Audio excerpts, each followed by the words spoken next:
Hello everyone, my name is Mona and in this video I am going to explain you about software quality, in which I will tell you about the different attributes and characteristics that we will require to consider in order to evaluate the quality of any software. So let's start with some of the basic definitions that we can use to judge or to analyze the quality of the software. So first one is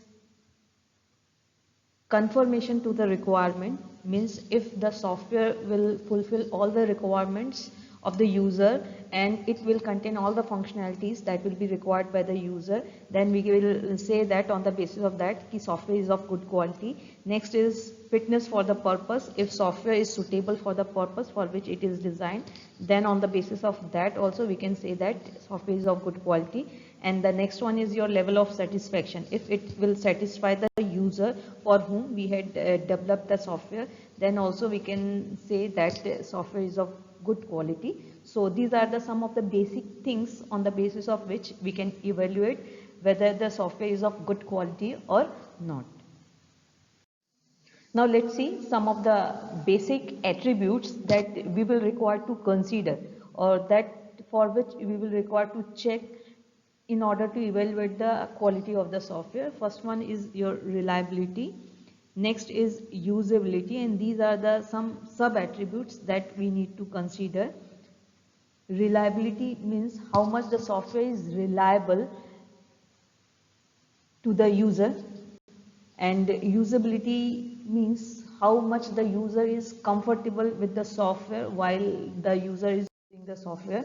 Maintainability, how it is easy to do any modification in a software. And next one is your adaptability, how it is possible, how much it is possible to install the software on the different platforms. So these are the some basic attributes on the basis of which we can judge the quality of any software.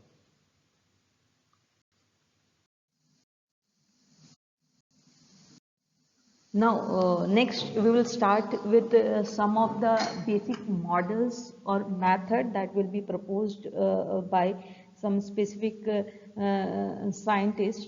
So that on the basis of that, or on the basis of the process that will be specified by them, we can evaluate the quality of any software. And the first model and method is your McCall software quality model, given by your McCall.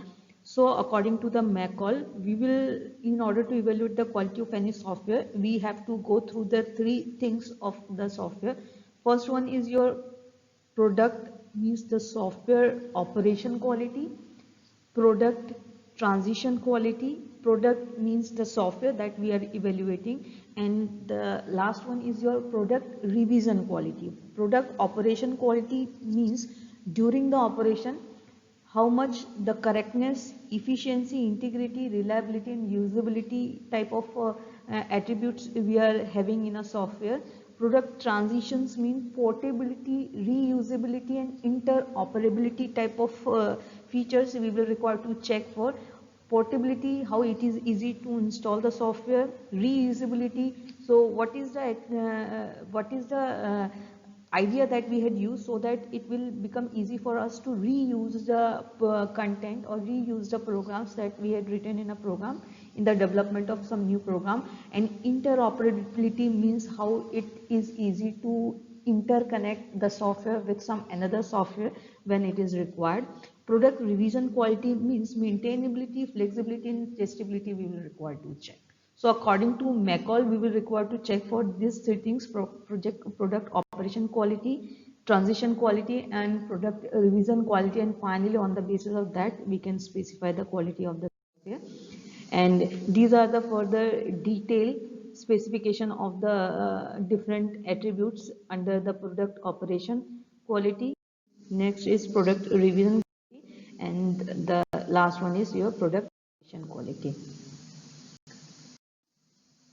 Now, here we will have some factors, and corresponding to that factors, the McCall has specified there's some specific basic criteria that we will require to look for in order to finally evaluate the quality of the software.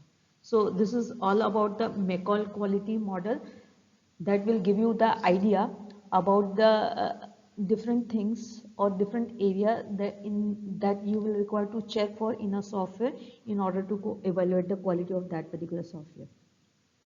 Next is your Bohem model.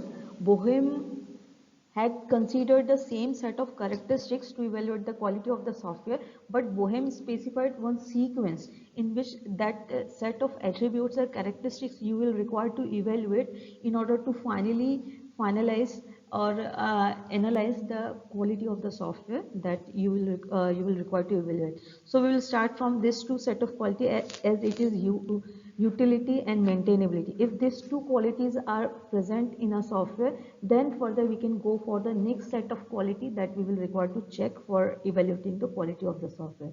If these two qualities are not present, then we cannot go further to check for the rest of the quality, because if these two are not present, on the basis of that we can evaluate at this point the software is of not a good quality. And if these two qualities are present in a software and remaining qualities are not present in a software, then we can say on the basis of that software is useful for only for the primary uses. It is not beneficial for the long-term uses for which it will be required.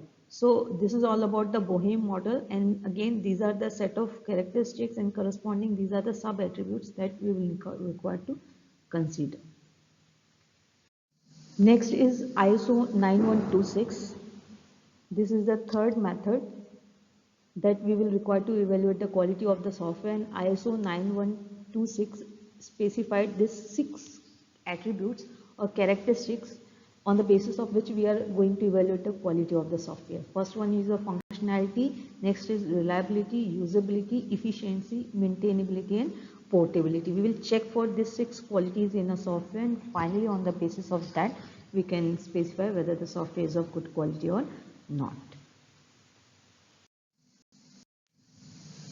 So these are the further elaborated points of all attributes that will be specified by ISO 9126.